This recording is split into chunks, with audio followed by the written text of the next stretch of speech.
মুহতারাম হাজিরিন, এই প্রসঙ্গে দুটি কথা আমি বলি, বিশেষ করে আলেম ওলামাদেরকে এবং নবীন আলেমদেরকে এবং মাদারেসগুলোকেও বলবো যে আমরা আমাদের যে কথা জাতির সামনে তুলে ধরি, সেই তুলে ধরার ক্ষেত্রে আল্লাহর কোরআনের একটা মূল নীতি রয়েছে, উদউ ইলা সাবিলি রাব্বিকা বিল হিকমাতি ওয়াল মাউইজাতিল হাসানা।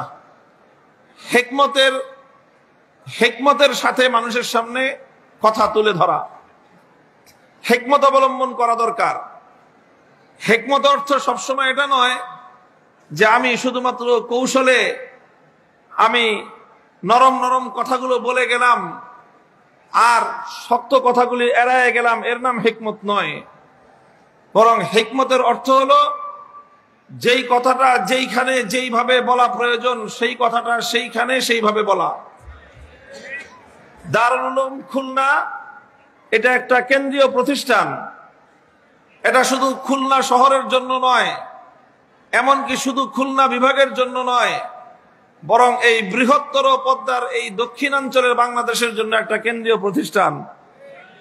এই প্রতিষ্ঠান থেকে যেরকম এই অঞ্চলে ইসলাম বিরোধী যে কোনো কার্যকলাপ সম্পর্কে সতর্ক দৃষ্টি রাখতে হবে, এই অঞ্চলের মানুষের দ্বীন এবং ঈমানের হেফাজত, সমস্যার প্রশ্নের সমাধানের আয়োজন থাকতে হবে, ঠিক তদ্রূপ এই প্রতিষ্ঠানের মঞ্চ থেকে এই অঞ্চলের মানুষের সামাজিক এবং রাজনৈতিক দিক নির্দেশনাও থাকতে হবে।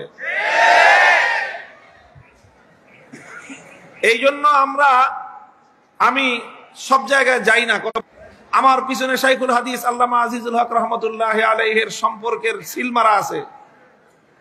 কাজেই আমাদের এই সকল পরিচয়, এই সকল দায়িত্ব ইত্যাদির মাধ্যমে আমরা যেই কথা যেইভাবে বলি, একজন নবীন আলেম, একজন নবীন আলোচক একটা মফস্বল অঞ্চলের মাহফিলে সেই কথা সেইভাবে বলা উচিত না। এটা খুব খেয়াল করতে হবে। আমাদের আলোচনা ভালো করে বুঝতে হবে সবাইকে, কিন্তু সবাই আমার মতো কথা বলতে যাবেন না।